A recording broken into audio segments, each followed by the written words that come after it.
అయితే చెప్తా వినండి, మళ్ళీ నేను మర్చిపోతా. ఒక మీ హెయిర్ ఎంతైతే పొడవుంటుందో దాన్ని బట్టి వాటర్ క్వాంటిటీ తీసుకోండి ఫస్ట్. ఒక గ్లాస్ వాటర్ నేనైతే నా హెయిర్‌కి ఒక ఏమంటారు వాటర్ గ్లాస్ ఉంటది గదా! ఆ వాటర్ గ్లాస్ తీసుకోండి మంచినీళ్ళు.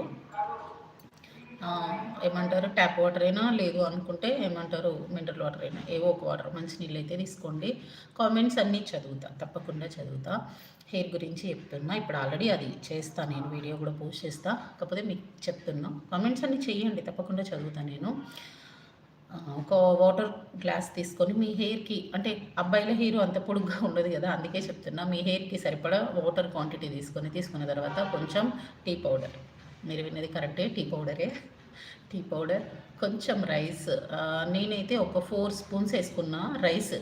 టీ పౌడర్ మాత్రం ఓన్లీ 1 స్పూన్ మాత్రమే. ఓకేనా? ఇంకో లవంగాలు ఒక 10.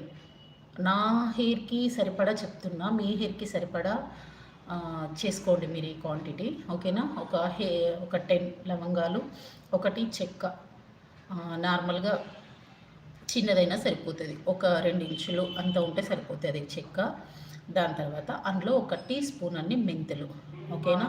ఈ మొత్తం వాటర్‌లో నైట్ అంతా నానబెట్టేసేయండి. లేదు అనుకుంటే మీరు నైట్ అప్లై